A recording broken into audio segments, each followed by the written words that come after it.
देखिए, एक बड़ा सवाल यह है कि चाहे वो अखिलेश हो या योगी, दोनों ही बड़े नेता, जानकारों की राय है, ऐसी सीट से दांव नहीं आजमाना चाहेंगे जहां पर उनको एक्स्ट्रा मेहनत करनी पड़े, क्योंकि उनकी ये मेहनत रिजर्व्ड है बाकी और चीजों के लिए। तो अपनी सीट पर वो उतना ध्यान अभी नहीं देना चाहेंगे, क्योंकि उनकी और भी जरूरतें हैं अभी। ये जानकारों की राय है। यूपी चुनाव के लिए हर पार्टी सियासी दांवपेच आजमा रही है। कल तक अखिलेश के साथ अलायंस की बात करने वाले चंद्रशेखर आजाद अब नया दांव चल चुके हैं। दलित नेता चंद्रशेखर आजाद अब सीएम योगी आदित्यनाथ के खिलाफ चुनाव लड़ेंगे, गोरखपुर सदर सीट से टक्कर देंगे। लेकिन चंद्रशेखर ने गोरखपुर से चुनाव लड़ने का फैसला क्यों किया? क्या चंद्रशेखर को योगी के खिलाफ विरोधी दलों ने प्लांट किया है? इस खबर का पूरा विश्लेषण स्पेशल रिपोर्ट में। चुनाव बहुत अच्छा होने वाला है। अब आपको देखने मिलेगा कि लड़ाई मंडल और कमंडल की है, और इसमें मंडल की जीत होगी और कमंडल की हार होगी। हमारी पार्टी में कई लोगों ने आवेदन किए हैं। आज भी एक परिवार मिलने आया था। तो इस तरीके से पार्टी अपना तय करेगी, गोरखपुर की यूनिट से पूछेगी कि हमें आगे फैसला क्या लेना है।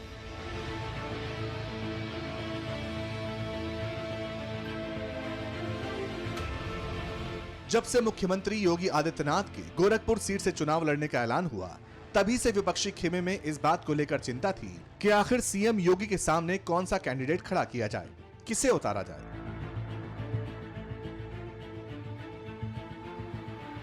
तो क्या यह तलाश चंद्रशेखर आजाद के नाम पर खत्म हुई है? क्या यूपी में चंद्रशेखर आजाद को योगी के सामने खड़ा करना कोई मास्टर स्ट्रोक है, या फिर गोरखपुर में लड़ाई से पहले ही महाराज जी को वॉकओवर दे दिया गया? इन सवालों का जवाब आपको दें, उससे पहले इस चिट्ठी पर गौर कीजिए। आज दलित नेता चंद्रशेखर आजाद की पार्टी की तरफ से 2 लाइन की चिट्ठी जारी की गई।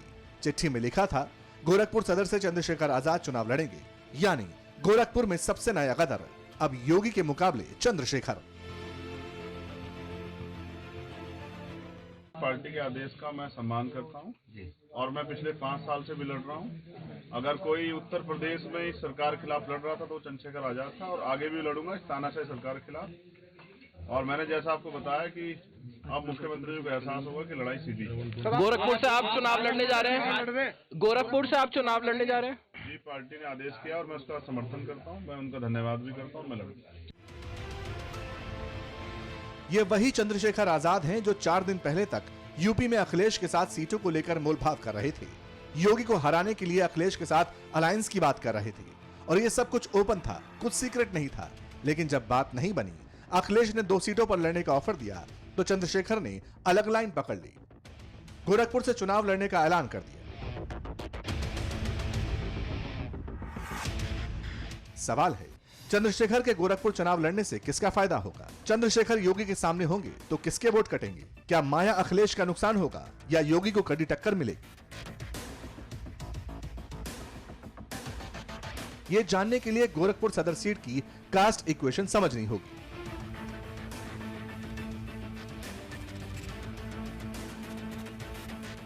यहां पर निषाद वोटर 40,000 हैं, बनिया 20 से 25,000, ब्राह्मण 30,000 से ज्यादा, राजपूत 30,000, दलित वोटर 30,000, मुस्लिम वोटर की संख्या भी 20 से 25,000 है। इसके अलावा बंगाली समुदाय के वोट भी निर्णायक भूमिका में रहते हैं। माना जाता है कि मल्लाह, ब्राह्मण, राजपूत, कायस्थ और बनिया समेत आधे से अधिक संख्या में दलितों का वोट भी मठ की आज्ञा के अनुसार ही वोट करता है। अब गोरखपुर का गणित तो साफ तौर पर कहता है कि बीजेपी को किसी तरह का कोई खतरा नहीं। सवर्ण के अलावा निषाद कुर्मी साथ हैं। अगर यह मान भी लिया जाए कि कुछ ब्राह्मण नाराज भी हैं, तो भी दूसरी जातियों की बदौलत योगी की जीत क्लियर दिख रही है। तो फिर चंद्रशेखर आजाद किसका वोट काटेंगे? इसका जवाब आज उन्होंने खुद दे भी दिया। अब तो मैं अपनी पार्टी को ताकतवर बना रहा हूं और अपने साथियों को जोड़ के हम विकल्प बनाएंगे, क्योंकि जिन नेताओं को आज जो बड़े बड़े भाषण दे रहे हैं कि हम ये करने वाले वो करने वाले, उनकी 5 साल सरकारें रही। आपने देखा उन्होंने क्या किया। अगर सबसे ज्यादा दलितों को नुकसान किसी सरकार में हुआ तो वो अखिलेश जी की सरकार थी, ये मुझे और आपको अच्छी तरह से पता। तो आजाद समाज पार्टी अपने दम से लड़ रही है और अभी आपको जानकारी मिलेगी जो दूसरी तीसरी मेरी है कि एक बड़ी संख्या में छोटी छोटी पार्टियों का दल जो है वो आजाद समाज पार्टी के साथ मिलकर उत्तर वेस्ट में चुनाव लड़ेगा। अब आजाद समाजवादी पार्टी के खिलाफ बयान दे रहे हैं, लेकिन क्या यह नाराजगी वोटों में तब्दील होगी? ऐसा मुश्किल लगता है, क्योंकि चंद्रशेखर आजाद अगर चुनाव लड़े तो फिर इस बात की सबसे ज्यादा संभावना है कि वो दलित वोटर्स में सेंध लगा सकते हैं, यानी मायावती के वोट बैंक को डेंट पहुंच सकता है। और आज की स्थिति में मुस्लिम और यादव मतदाता के साथ मौर्य समाज के वोट मिलना उन्हें फिलहाल मुश्किल दिखाई देता है।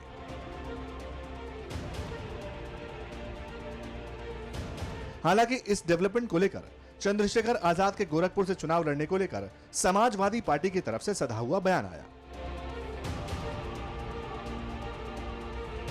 पार्टी ने फिलहाल गोरखपुर से कोई कैंडिडेट तो तय नहीं किया, लेकिन अखिलेश ने इतना जरूर कहा कि गोरखपुर में क्या रणनीति रहेगी, किसे सपोर्ट करेंगे, इस पर मंथन जारी है। हमारी पार्टी में कई लोगों ने आवेदन किए हैं।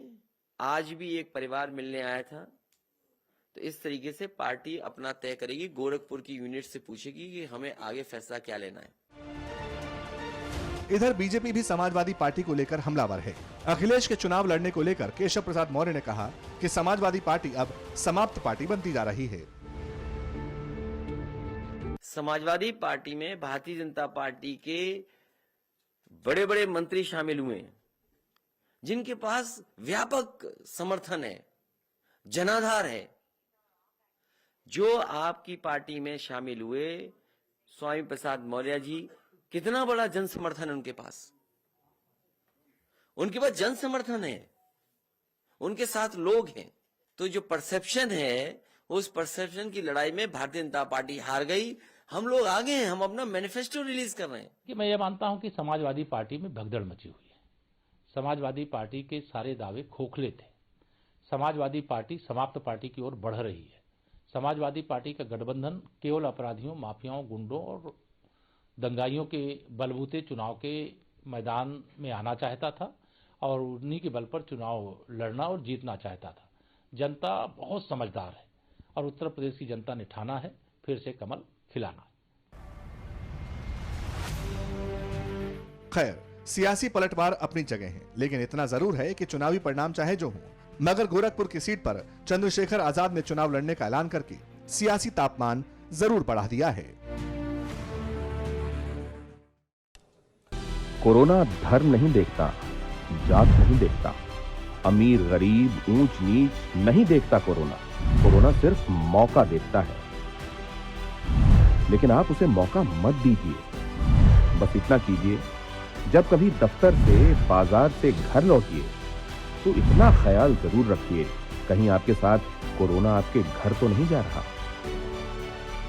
भूलिए मत, कोरोना अभी जिंदा है।